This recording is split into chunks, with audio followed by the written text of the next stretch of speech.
You are listening to the Milan Weekly Podcast, the English voice of Radio Rossonera and Milan fans all over the world. La formazione delle e con la fascia di capitano con il numero 13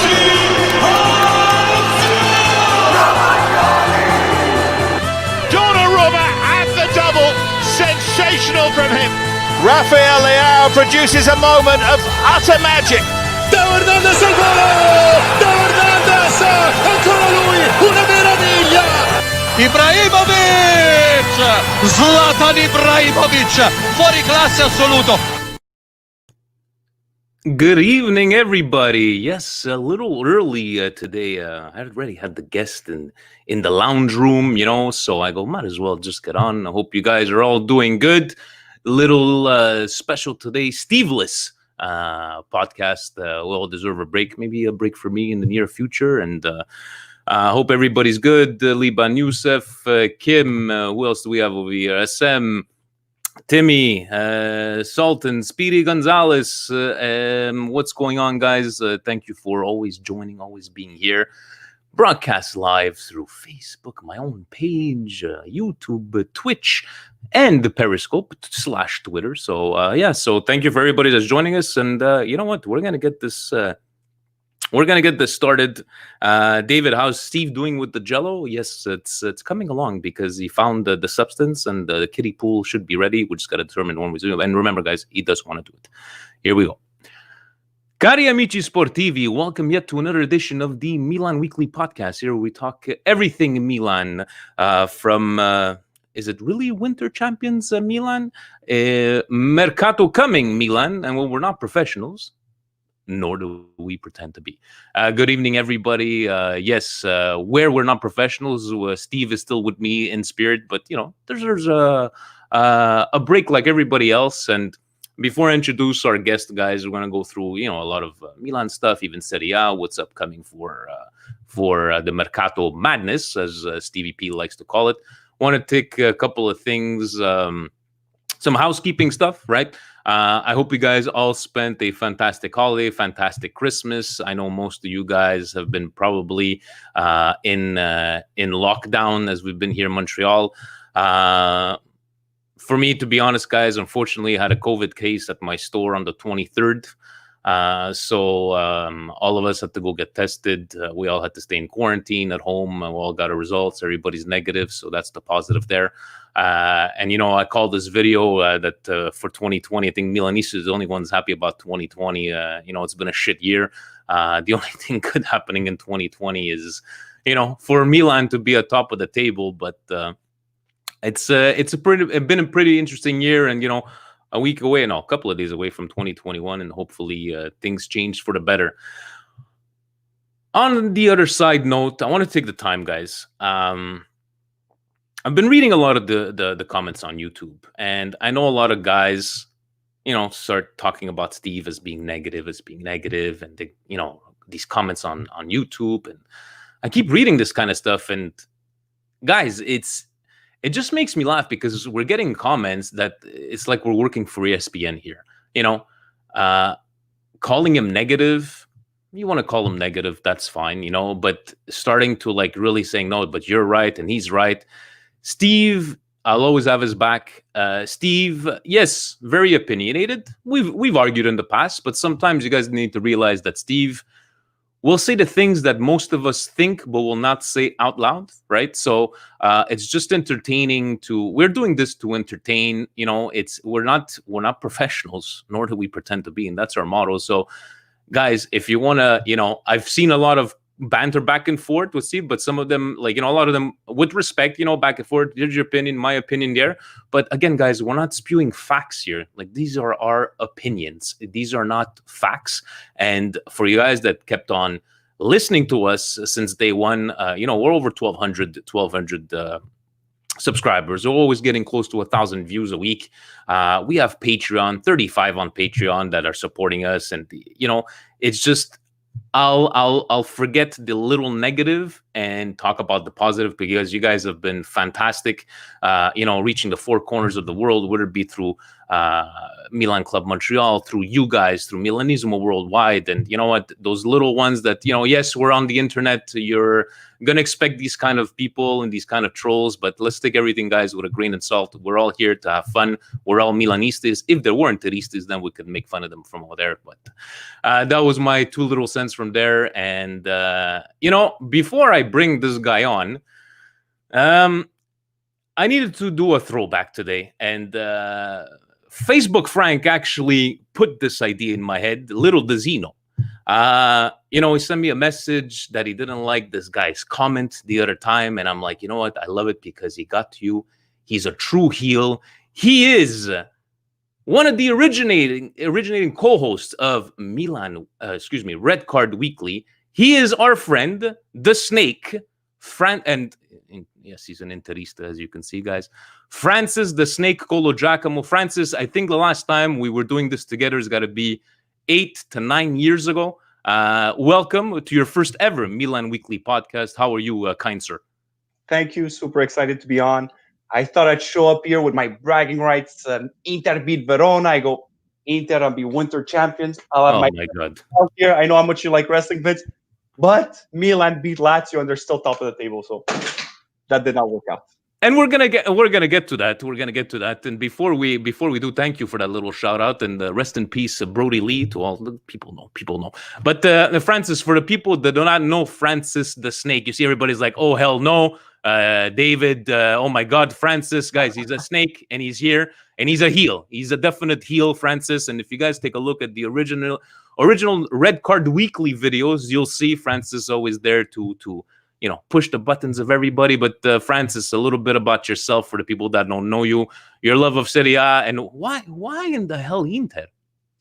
So listen, like you, I'm in my late 30s. I started watching Calcio in the 88-89 season. And back then, football was not accessible like today, right? You couldn't just, watch any game you wanted. So one of my friend's father was one of the first ones that had these black pirate boxes and used to catch La Rai from Italy.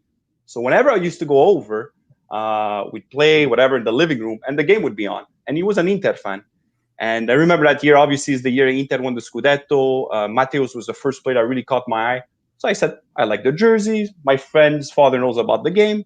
They won the title. So surely this is a good team. They have everything on going for them. I'm going to support this team. Not knowing it would take 15, 16 years to actually win something again. But that's all it all started. But just to put things in perspective, because I know I might bash Milan today, I do not hate Milan. There's only one club that he's already protecting himself. Yeah, no, but seriously, I need to put things in perspective. So when I was young, the real team was Milan. That was a top team. They were the most entertaining team in Serie A. And Milan for a long time, and even maybe to this day, have been one of the most entertaining teams in Serie A by nature. They were carrying the flagship, the Italian flagship in Europe. There was only one champions back then that would play in the Champions League, the champion of every country. Milan was that team that would get deep in the tournament. They would win the tournament. Some of my favorite players are Milan players. Franco Baresi is my third Italian favorite player of all time, behind Roberto Baggio and Francesco Totti. Savicevic, Sheva. I used to shake when we used to play against Milan. Sheva was such a fantastic player. Nesta is one of my favorite players. Pirlo when he was on Milan. So I do not hate Milan. Milan's actually one of the teams I've seen live the most often. I went to Barcelona to see Milan and Barcelona in the Champions League back in 2011, 2012 when Pato scored that goal within 25 seconds into the game. And Thiago Silva scored at the 90th minute. Yeah. I know Milan fans are passionate. There's only like 8,000 Milan fans at the Camp Nou up in the corner. I swear, Vince, they made more noise than the rest of the stadium. I know Milan fans are passionate, and I respect them. And I don't hate the club, but I'll put my truth on the table. Oh, yeah, that's what we're all about. And, I had to, like I was saying, that the idea came from Facebook, Frank, and you are a fellow Patreon supporting us since day one from that. So I thank you. So this is what you get, Francis, for your $3 a month. So thank you very much. You're not coming on for maybe for the derby. Maybe so you are a garden snake type like Nima, right? You're not really you're not a cobra. Bite. You don't bite. You're just one of those garden snakes that just are there for decoration. Exactly. Guys, on a side note, for all your comments, I'm appreciating them, but it's going to be hard to try to follow the comments and try to click on. So that's why we need the intern. Francis, let's start off. Let's talk about Milan Lazio, right? So you guys played Verona, you won, yay, whatever. And I wanted to Verona's not ask. an easy team to beat, by the way. True. But Yeah, we're gonna not talk. easy. We're gonna talk about Inter after. But I watched the game. I know you watched it as well. I don't know if you agree with me. Like, it was 2-0 after 15 minutes, and not that I was stressed out, but I'm like, there's way too much soccer to be played yet, And then you saw very, very soft penalties on both ends. Would you agree? I think on for Milan and against Milan, I think those were. I don't know if he wanted to cancel them out, because I don't think that on a regular game you're supposed to. Probably, but still the wrong thing to do. But there were 2 weak penalties. Yeah. Very weak penalties, and if you guys rewatch the replay, it doesn't look like he touched it with his arm. It looks like it touched his head, but the call stands. And again, these VAR rules, who the hell knows these exact VAR rules? But same thing on the other end, becomes 2-2. What I wanted to ask you, Francis, help me understand Simone Inzaghi. What the fuck was he thinking, taking out Immobile and SMS in the 75th minute when you're tied 2-2? Because I think those are one of the reasons that we were allowed to creep back into this game and win. I don't know. What were your thoughts about this game? In hindsight, obviously, it's easy to take, and the game did change at that moment because Milan were completely dominant in the midfield. Listen, this was a depleted Milan squad that had no business winning this game. The midfield was completely depleted. I mean, Tonali was overrun the whole game. Luis Alberto had a fantastic game. But yeah, Simone Inzaghi made the wrong switch at the wrong time. Some of these coaches at one point start believing in their own hype. They start believing they're better than they are. But that's what it is. We see it in the NFL. It's overcoaching at one point. Your team is dominating the game. It's in control. Just like Conte. Go ahead. Yeah. Yeah. No, but your team is in control. And you have to show everybody, I'm gonna make the smart move. I'm gonna change this and that. Listen, Lazio is not a deep squad. They don't have these amazing players. You talk about Immobile that scored 35 goals last year, and Milinkovic-Savic. Yes, he did not have a great game. He had an assist, but you cannot take that type of player in a game like this when Milan's in first place. Just the arrogance of saying, I'm gonna take those 2 guys out, and so they let Milan back in the game. The last 10 minutes, when I saw the way Milan was picking up momentum, I go, they're gonna do it again. They're gonna do it again. I was standing up, kicking my coffee table every time Milan had a chance, and finally the ball went in. And you know what? They deserve it. It's hard to say, but okay, I'm gonna get the whole narrative of Milan didn't quit. They don't give up. What did they have to give up? It was 2-2. At what point did they have to give up? So there's Did you see Theo run? Who runs like that in the 98th minute? And the guy's fantastic. He's a fantastic player. Yeah, he ran down the wing. He's direct. He has a lot of antics, rolling himself on the floor like he got shot. He doesn't need that crap in his game. I'll give you fantastic. He's a game changer. Absolutely. I'll give you that. I think Theo sometimes does throw himself a bit too much on the floor, but in the end, can you agree with me that this game 2-3 years ago, Milan wasn't gonna push to try to get that third goal? We were gonna try to maintain that 2-2 tie, and I don't know. It's just a different mentality that I see. Like they believe, and look at the team that we had, Francis. You're saying on paper we have no business, winning this game, but I guess it's that team chemistry, and you know how we dancing in the bus, Francis. Milan's on fire. Right? The genius of this Milan team, and still, honestly, I cannot. People ask me, do you believe this Milan side was going to make a top 4? I say no. I look at this team on paper. I go, there's no way this team could make a top 4. I see them on top. I go, there's no. The genius of this team is Pioli. Pioli is not a great tactician. He did not change anything. He brought unity to this team. He looked on paper. He looks at the players he has, and he says, I'm going to make the best system suitable for what I have. He didn't try to reinvent the wheel. Like we see so many coaches in Serie A trying to impose their system. This is what I do. They're stubborn about. No, Pioli says, this is what I have. Up front, I have dynamic players that have pace. We're not overthinking the game. The ball is going forward when we have it. These guys put their head down. They go to the net, keep it simple, and that's it. And at the back, I saw Calabria kick the ball out 10 times. He just booted the ball at field. Why? These teams today are obsessed with playing the ball out of the back. Milan does not have the quality to do that. And you know what? Credit to them. They won't beat themselves. They're going to boot you. You beat us coming this way. And if it's one of our guys, they're good enough to beat a guy one-on-one and attack with pace. So they're sticking to what they're doing. They're not beating themselves. They're not making this overcomplicated. And that's the genius of Pioli. He's doing the best with what he has. And talking about implementing a system and not changing around, your coach seems to be doing stuff like that. And you know what? Let's just pull it up here. So yes, we're still first. Milan, Inter 1 point behind. So let's start with Saturday's game, Francis. What in the hell is up with Juventus? How do you lose 3-0 at home against a team, that Fiorentina, that had won what? Did they even win a game this season so far? They have.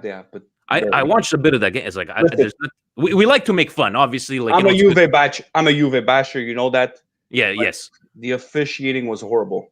Now, that does not take away their horrible performance. What is it for Juventini this year? Is it a year of transition? Some people say Pirlo needs time. You're Juve. You need to win. There's no excuses. Apparently, Pirlo's trying to reinvent the system with he's throwing numbers up front with the 4 attackers and this and that. Guys, there's none of that happening. Honestly, I hope it stays like that. My fear is I don't think it's going to stay. I still think Juve are favored to win the title. They just have too much quality on that team not to win the title. But now, even if you're saying stuff like that, like, yes, there's still a lot of soccer to be played, right? Mm-hmm. So the Napoli and Juventus, first time in history that they lose 6 points in the same day. Juventus, but still a lot of soccer. People talk about the winter champion, and in reality, France's winter champion, even though there's nothing that means from winter champion, should be after 19 games. We're after 14 games here, but looking at these standings right now. You have Roma, Sassuolo. Sassuolo seems to do the same thing every single year. That they go up at a certain point. It's still a good team. It's still not an easy team to beat, but Sassuolo is not staying top 4. Throughout the last 10 years, we've seen various teams at different moments crack that top 4 early in the season. Udine had done it. Sampdoria had done it. Listen, Inter in the past 10 years have been winter champions twice under Stramaccioni. And the year they did it under Mancini with Ilicic and Jovicic were winning at the 92nd minute and everything. And in the end, we finished 6 and 7. Not just to say, I remember in the 90s, Chievo at some point was even top 4. Now Milan's at the top. But the problem is, if you look back at last season, Milan hasn't lost in 23 games. I was saying, yeah, it's lucky. It can't keep on going. It's 23 games that you don't lose. Guys, I have no words to describe it. I don't know what to tell you, Vince. I just don't see how this could maintain. That's the only, let's say, bright light on 2020 for us Milanistas. You guys beat the Verona, not an easy win there, but Verona's going to give problems to a lot of teams. So let me ask you, on Inter side, mm-hmm. A lot of us, Milanistas or whatever, talking, you know what, Inter, we have to watch it because now they're out of the Champions League. Good job on there, by the way. They're out of the Champions League. Maybe they're not going to concentrate on Europa League and go for the Scudetto. How is it on the Interista side? Do you guys think the same thing? Listen, it was not, to be honest, to say it's not a disappointment not to make the second round, obviously big disappointment. Were we Champions League contenders? Absolutely not. So always this was a Scudetto year for Inter. There was no more excuses. This is the year that we had to contend for the title. Do I think we could do it? I don't think so. We were off to a terrible start. Conte doesn't seem to want to change his taxes system. It just makes me laugh. We'll talk about it when we're going to get into the Mercato, how he's got the system, and a quality guy like Eriksen is on the bench. And anyways, looking even at Atalanta, Bologna seems to be that team that they're getting back to that status, Francis, that I'm gonna put a stick in your wheel, right, and try to screw up your plans. Atalanta tying, right, with Bologna. Speaking of these, are we going to be fighting for Gomez? First of all, Papu Gomez, where does he fit at Inter? That's what I would like to know. Would you want him, first of all, and at what price? Listen, I can't say I don't want it, but I would lie to you if I would tell him. You cannot say you're a team that contends that you don't want that type of player on the team, especially the way he's been playing. Yeah. Now, obviously, the price is a big factor. I think Inter would be on the side of trying to send a player the other way. Is it a player like Vecino that they might want to take, or somebody else? But you cannot take a guy like Papu and say, I'm building the team around it. No. Is he a depth player? Yes. Can he change the game when you need? Absolutely. So, yeah, if I'm Inter, I want Papu Gomez. Absolutely. I'd be stupid to say no. Looking Napoli tying as well, 1-1. Roma coming out with the win. Roma's being, not very talked about a lot, but silencios. They're getting those wins, right? And you think Roma is something to?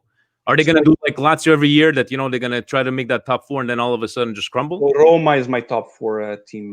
So I have Juve, I have Inter, I have Napoli, and Roma, and I still think this is the way it's going to be.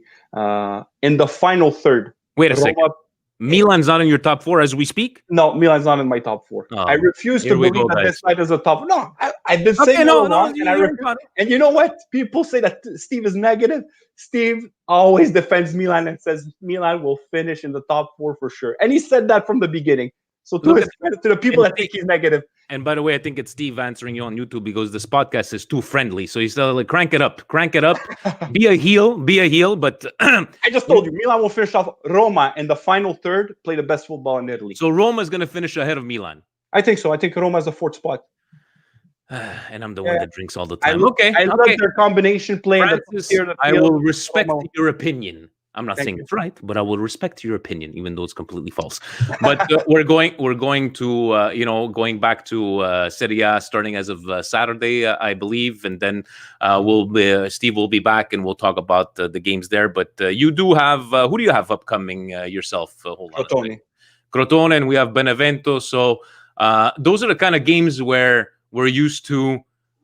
These are gonna be no. These aren't gonna be easy games, right? And now it's like we're always looking. Milan's looking at Inter, Inter's looking at Milan, and it just reminds me of 2011, where we were both top of Serie A, and would it be Milan Inter, Inter Milan, Roman? It's just nice to see something a lot more open for Serie A, right? So I don't know if you want to blame COVID or not having any fans, but it's been a while, right? It's been a while, and it's nice to see at least a bit of a mixture, right?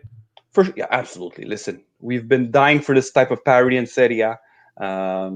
Other teams have pushed Juve to the brink of the title. I mean, like a lot. I know Steve likes to bash Roma and Napoli, but because they had the opportunity to win the Scudetto, they didn't. But we have to think that 2 of those years that record-breaking points, and they finished second. So just to say, anyways. But yeah, absolutely. Inter, Milan need to be in the top 4. They need to make Champions League. They need to push one another to be at top of the city, and that's the only way when I end Juve's dominance. I don't know if you're seeing the comments. My cousin Johnny was throwing you flowers before, and he's like, no, I'm taking back like a couple minutes ago. Gio says, I totally agree. Francis is drinking that hate juice. And by the way, Gio, he's on Patreon, so you could send him a personal message there. But guys, again, Francis is like the Iron Sheik. He's a heel, right? He's got that personality, and he likes to push buttons. And honestly, if you guys take a look at all those old videos, remember that one that we did from the kitchen, from the pub, and it was like good times from there. But that's when we were on top. And anyways, but great memories, especially that episode when you and Steve decided to go shirtless, and we did not mention it one time throughout the episode. It's going to take a lot of strength. It's going to take a lot of balls, Francis, to be number 1 and to stay number 1. So as you guys know, right, we are, the support for Milan Weekly Podcast brought to you by Manscaped, right? Manscaped, Francis, I know you're a hairy guy. I know you got the hairy chest going on. This is made for your balls, obviously. Listen to the 7,000 RPMs. Listen to that.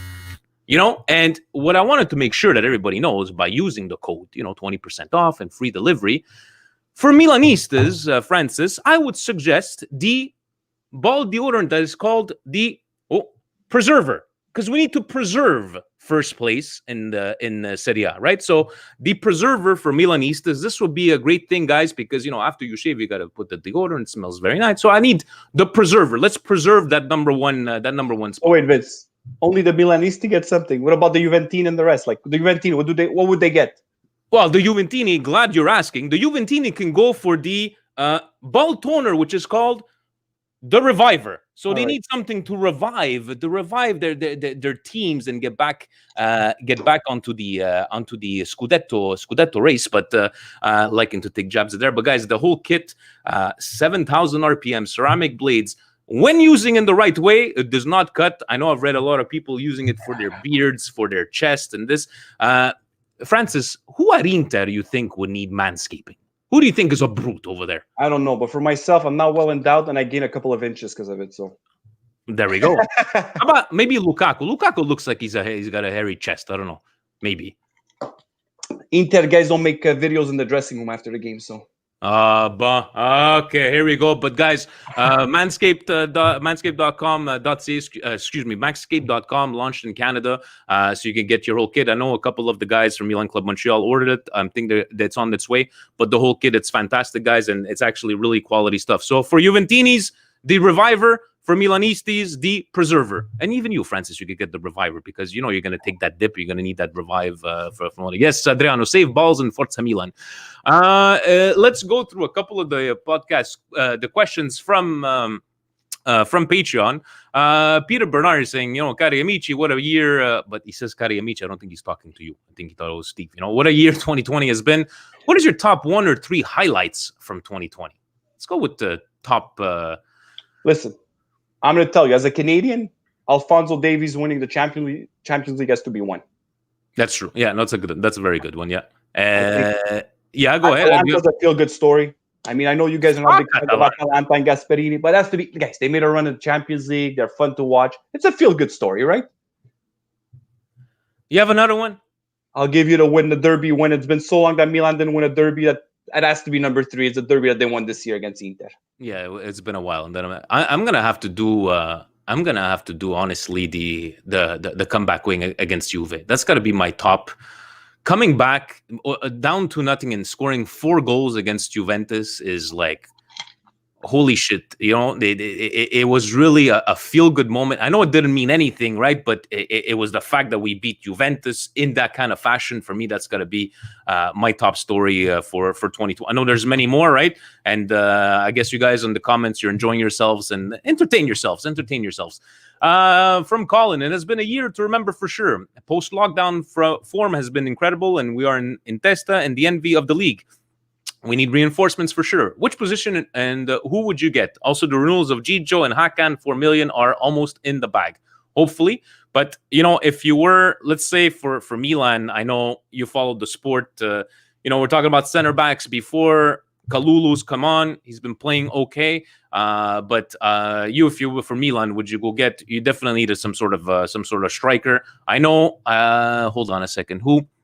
Ryan Percy asking kind of same questions, saying would they be center backs or Simakan, a central defensive midfielder in Sumare, right wing in Tovin, or Eduardo like as a Vis Ibra. What do you make of all this? Do we need to go get all these things?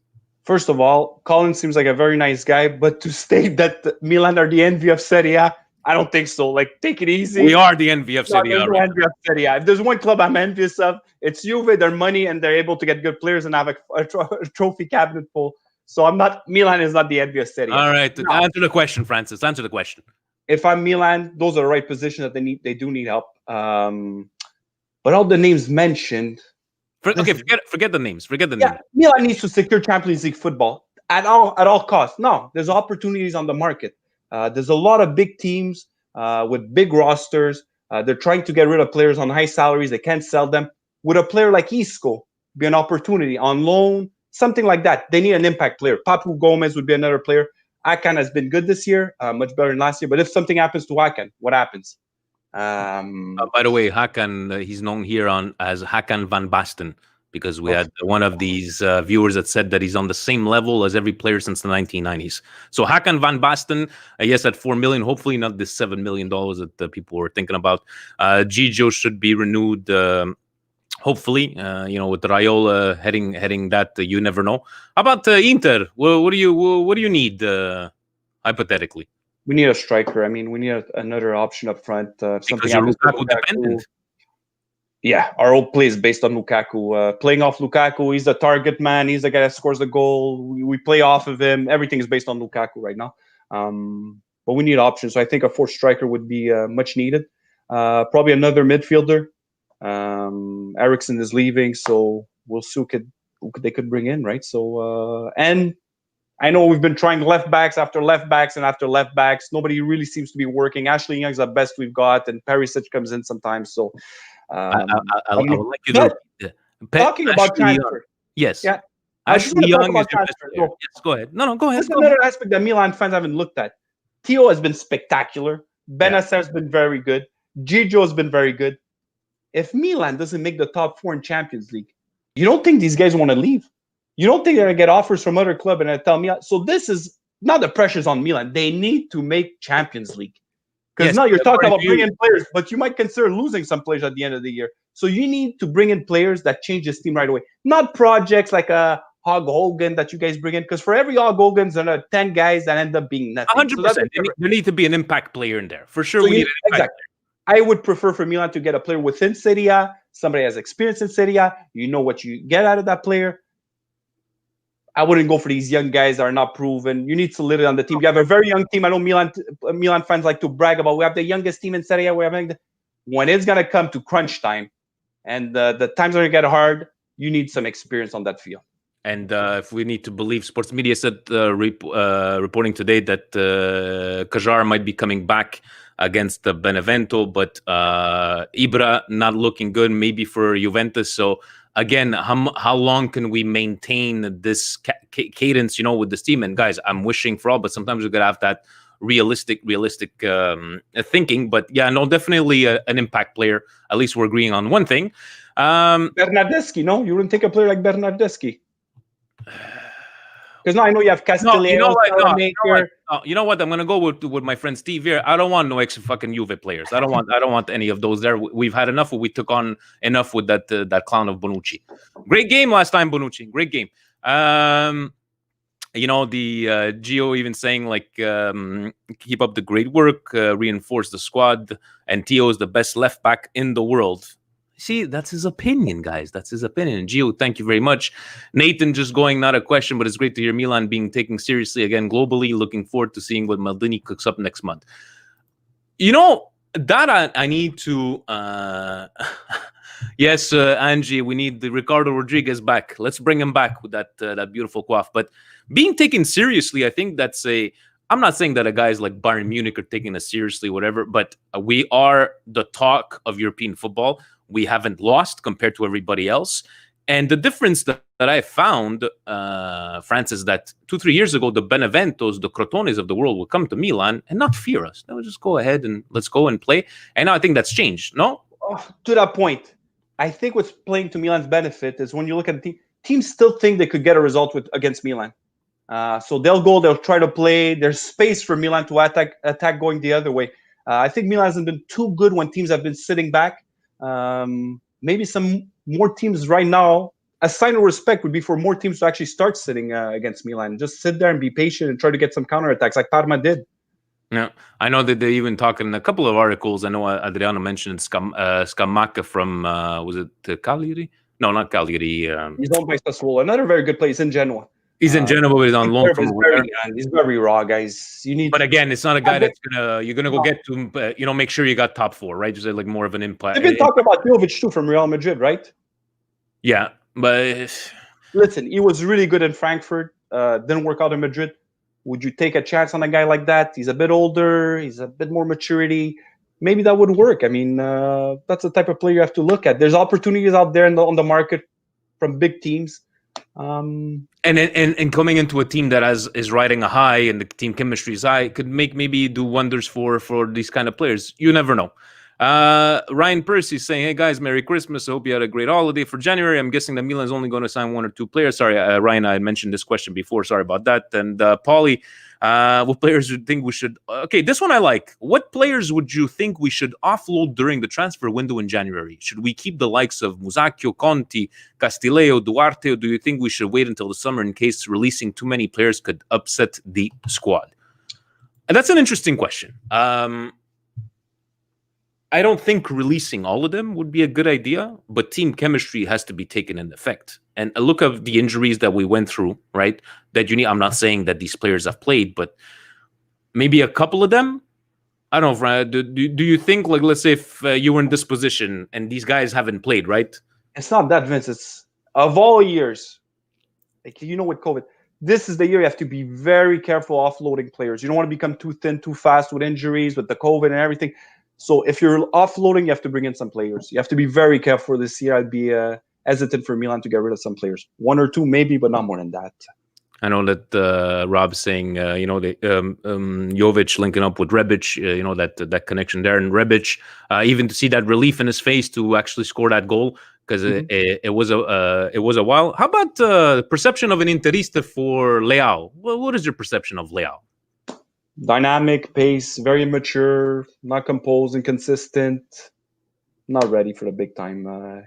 He would benefit from a loan. I mean, listen, this is the type of players you're going to get when you don't make Champions League football. Until Milan gets in Champions League. And, Inter were very lucky to make Champions League that year. They were very lucky to make it a second year. But once you start cracking that top three, making Champions League, you start attracting a second-tier type of player. And once you start contending for titles, you attract that top-tier type. Right now, Milan's at that type of players. I mean, that's what it is. And now if you make Champions League, hopefully next year you could attract that second-tier type of players. We shall see. And on a side note, do you think Ibra, is he give us another year? I know he wants to play until he's 50, but you followed him for all these years, the way he's been. Forget these injuries, right? You think he's capable of playing until he's 41, 42 years old? Maybe not 41, 42, but can you say no to the guy right now? If he asks you, can I come back for a year? Obviously not at any cost. Can you say no to this guy? But I'm sure you were laughing when we signed Ibra, right? Because you thought saw... Not laughing because he's a fantastic player, but just to say that you're going to depend on a guy that's 39 years old. I did not believe that he would change a dressing room to the extent that he has. I didn't think he would be as effective as he has shown to be. He's proven me completely wrong, I have to admit.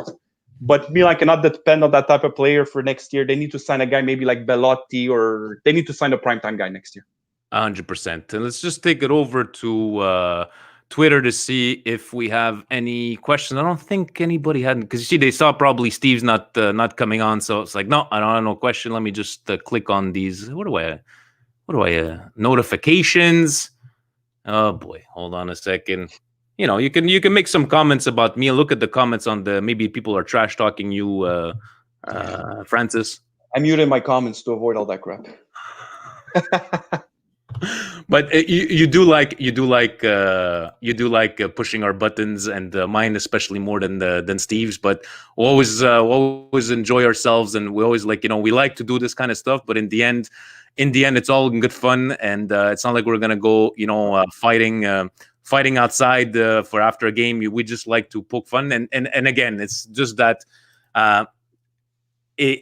Like when we won, right? You don't need to I didn't come and trash talk you. Why? Because we haven't won in 8 years, right? So it's like I'm just gonna keep it to myself. It's not that you go on Twitter and you see the hype, and now the Scudetto word was mentioned after 6 games, and you see the hype on Tonali. Tonali had a horrible game last game. He was completely out of his depth. Yet you see these videos on Twitter. Look at Tonali. He puts his partners in trouble. He's gonna be a fantastic player. But it gets to the point you see these guys so overhyped and they're not ready, that you're almost cheering for these guys to fail. That's what it has become.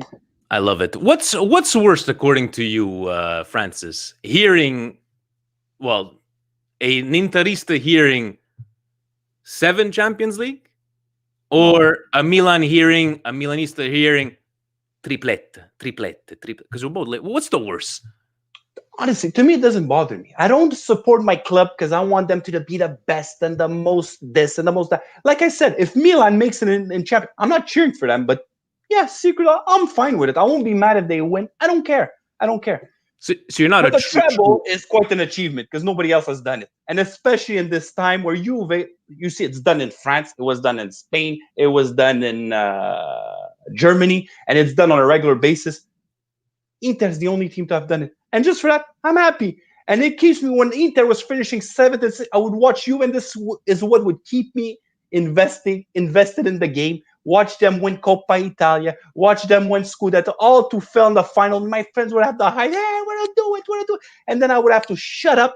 But no, I still get to brag about the triplette. I need David. It's because a lot of people always say, "Oh, Milanistas, the only thing they go back to is the 7 Champions League." So we live in the past. And I have my friend Carlo that the only thing he ever comes up to whenever we have to trash talk him is triplette, and it's like it always gets to me from there. So we are living in the past, Vince. So that's the reality because we have nothing else to talk about. You have to say, these have been a horrible 10 years for clubs this size. Berlusconi and Moratti really falsified the whole thing. They put a lot of money out of their pocket to make these clubs bigger than nature. We were privileged, Vince. We were privileged to have seen what we have seen, to have lived all these moments. And now, to my surprise, when I see a kid that's 20 years old that supports Inter or Milan, I'm like, how did that happen? Why would you do that to yourself? But it's for days like this when there's hope and you see the light and you're coming back. And yes, I saw Inter get kicked out of the Champions League this year, thinking, yeah, okay, we're gonna make it the next round, and it's another setback. But all to make it better when you're gonna achieve something. And like, where do you see these 20-year-olds that support Inter? Because I haven't seen them anywhere. Is it part of your Inter Montreal club over there? All 6 of you? Surprisingly, there are some. There are some. There are some. No, it's good to see. It's good to see, like, the love for Serie A. But I don't know if we're gonna go back to where we were on top of the world when we were, like, in the 90s. I hopefully so. But are you still standing? Yeah, sorry, for people who have now watched Serie A in the 90s, I know, like, we were playing, we've seen it. So picture of anything you're seeing right now at the moment. This type of football, Serie A in the 90s, will never be matched. I'm convinced about that. That type of football will never be matched in any league at any time. Not the Premier League today, not the Premier League in 20 years, or the Spanish League in the past. No, it was just something out of this world. We're privileged, we're lucky, and we have to accept it. As fans of our generation, we won't see that again. It's like hockey, football. It's the same kind of thing, right? The kind of sports, the way they've moved, and it's just the way. L'era delle bandiere.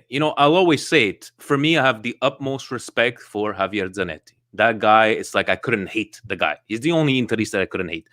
Look at that hair. Look at that beautiful hair that you have to have. Or when we would talk about Maldini, the Maldinis, the Tottis, and, l'era delle bandiere are over. And we keep on sometimes like, we had the perfect example with Cutrone, right? And Steve and I, we were trying to, like, got a bit trashed on that one, but it's like, guys, this is a business. Stop thinking with your hearts anymore. Those days are over. It cost us nothing. We sold them for 25. And yes, it's easy to say now, hey, you know what? We were right in the end to do what we had to do. But I think it's sometimes to, like, separate that those days are over. It's unfortunate, right? It is unfortunate, but let's get with the times. And, if we have to get rid of a guy like, Gigio, as long as it makes sense, it's a business, right? If I don't know if how much is your coach making? 12 million. And by the way, Allegri wanted 12 million to go to PSG. That's what they told him, forget it. But they took Pochettino. But just to say, this is the financial reality that we live in. Financial fair play was implemented. It had a good intent. A lot of teams were going bankrupt, like Lazio or Parma. They would spend a crap load of money they didn't have. They would win a title, like Lazio won a Scudetto, but at what cost? To possibly get demoted to 4th division. Look at Fiorentina. It happened to Napoli. That's the reality of the game today. Financial fair play, instead of, has kind of monopolized all that money to the rich team. So the disparity has grown, and so on. So teams like Inter, Milan, they're in the hole. We need to sell these players to balance the books at one point. And that's the way it is. Milan Weekly Pod is saying it's not like hockey and football. The way I was talking about, if you look at a hockey game from the 80s and the elbows and the trashing, it's not. That's what I meant. Like, the sport has different, maybe, it's completely different. Completely different. The reference points are different. To a guy that was great in the 80s, he would play today, and people would look at him, and kids today would look at this guy. I don't see anything special. It's like Coco Beware. In the 80s, okay, it was fine, but put him in today's wrestling, he's not that good. That's what we meant from over there. Before we close this off, I wanted to ask you, because I know, you do a lot of reading, this and that. I wanted to ask you what your whole. I've been trying to figure it out, to be honest with you. This whole, Juventus with what's it? Now his name is escaping me. What's his name? Barcelona. He came over and I haven't drank tonight. With this whole thing that he knew about the test before. Suarez. Yeah, thank you, Suarez. Wow, Vince. What do you make of all this stuff? Like, I don't understand. They came out before, then nobody was talking for like a couple of months. Now, every day, La Procura. Now, okay, something. Yes, I did know about the test ahead of time. In the end, is there going to be a penalized? Vince. Am I surprised? Absolutely not. This is typical Juve. They'll do anything to win, and that's their mentality. And people support you. Don't deny all this. Listen, they did what they had to do. That's what they wanted. They tried it, and that's it. Don't deny it. You tried. And you know what? Maybe other teams would, but you got caught again trying. So don't say, but you guys, no. You got caught. You did it. But honestly, I don't give a shit. I really don't give a shit. It's not a big story to me. Who cares? I wanted the guy to pass his Italian exam to get his passport. Really, I don't give a crap. Would you be okay to say that? I'm sure Juventus is not the only one that's ever tried this, and people have probably done it in the past. Like I said, like they keep on saying, yeah, but Inter too cheated at this for everything. Yeah, but you got caught, so that's the way it is. It's like you cheat on your wife. If you don't get caught, you didn't cheat on her until you get caught, and that's it. But that's the reality. I mean, that's it. You got caught. Francis will probably do it. And his wife is probably in the other room. Good for you. Good for you. But I'm gonna keep you on here. This is a bit less than an hour, unless you have any. I know you're predicting that Milan is not making top four. So the Scudetto is being won by Inter or by Juventus? At the beginning of the season, you asked me who would be favorite. It was Juve. Who has the best squad? Juve. Who bought the most expensive player? Juve. They're still favorites to win the Scudetto. Now, did they make a mistake in hiring Pirlo? Sarri didn't have the mentality to be at Juve. Apparently, wasn't appreciated by the players in the dressing room. Now, was hiring Pirlo a mistake? They didn't have the money to hire a proper coach? I don't know. I really don't know. There was no preseason. That's a factor also. I still think I'll wait another 3-4 games. I still think Juve wins the Scudetto because they're just too deep not to win it. Really? Yeah, I think sometimes when I seen at times this year when I saw Juve play for 10 to 15 good minutes, they look dangerous. They look scary. They have depth. They have options. Kulusevski's on the bench. Chiesa comes on. Guys, they have everything. They need to figure out that midfield. Once they figure out the dynamics of the midfield, I think Juve is in business. I mean, they're not far off. You cannot discount them. I'm gonna have to go against that one and say that it's not gonna be Juve this year. I think it's gonna be another team. It's gonna be another team. I'm not saying Milan. I'm not saying Inter. I'm not saying I don't think Juve is winning. I read in La Gazzetta today. They did a survey to 13 Serie A coaches. 11 of them said Inter to win the Scudetto. One said Milan, and one said Juve. Which I'm really surprised that so many picked Inter to win the Scudetto. Maybe because they're concentrating more on the Serie A. So we shall see. But like you were saying, Lukaku dependent. You need those alternatives because if that guy gets hurt, I don't know where you're going to be getting those goals there. So we shall see. But how much do you like the COVID era? So you can hear Conte screaming left, right, and center every game, and you could. Listen, I'm going to be honest. Football's not the same without the fans. I hate it. I'm not as engaged into the game. We need the fans back. And I think the fans could change it. Look at the Milan team. That's one thing. You have a young squad. Once expectations is there and the crowd gets filled up, and let's say Milan go on a run of losing 2-3 games and they have a bad game and they are playing at the Meazza and the crowd start getting impatient, would that change something? I don't know. But would the fans stay? I don't know. But I think it's a factor, and for the sake of everybody, we need the stadiums. We need to get rid of this COVID, and we need the stadiums to be full again. But I'm not enjoying this as much as you don't like listening to Conte scream, yelling, and the guy's he's a maniac. Yelling to yell, it brings you nowhere. I mean, my wife yells at me all the time. Am I a better husband today? No, I'm not. Oh boy, we're gonna get some hate. We're gonna getting some hate about my guest tonight. But I needed to put you on because you know what? It's been a while. I always wanted to do a throwback with you, Francis. But before I do let you go, do you have any special message for your? A lot of people are saying that you might be a closet Milanista, but any messages for everybody out there? No, we don't have any Interistas watching, so don't talk to Interistas. Maybe Nina might listen. Just hang in there. I know it's a tough time for everybody. And listen, what you guys are doing at the Milan Weekly Podcast is great. There's a lot of lonely people. It brings people together. You meet people. It creates a community, keeps people engaged. I mean, whatever you guys are doing, it's fantastic. I know it's very difficult. People will criticize, but think about the people who are supporting your show. They're still there because you guys are doing fantastic job. It needs dedication, time, commitment. Credit to you guys. I mean... Well, thank you for that. Thank you for your donation through Patreon. Thank you for your donation for the toy and food drive. Thanks for pushing our buttons. And and hopefully by the next derby, we'll be able to be without this COVID, where we can maybe sit on different couches and watch the game and poke each other at that time. So yeah, you're getting a lot of hate, and I love it. We like to create controversy. But Francis, thank you so very much. Happy New Year, dude, and we'll talk soon. Thanks. All the best, buddy. Take care. Ciao, bud. So yeah, guys, I'm sorry. I wanted to do something different. I know I was gonna have a bit more banter with Francis, and Frank, you're saying, opinionated on the podcast. You got Francis spewing this garbage and always playing the heel, but come on now, Frank. That's what it's all about, getting a reaction. And guys, honestly, Francis has been, we did the first couple of years with Always Francis on the podcast. Always a fantastic guy, but I even told him to crank it up a little more on this one because controversy creates cash. But sorry, guys, this was my idea. But no, I love having Francis on and him thinking that Milan's not going to do the top four. What is he thinking? What is he thinking?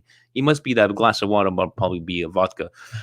Guys, thank you so very much for this whole year, for the support, the negative comments, the good comments. We've made mistakes. We've done good stuff. You guys are still here.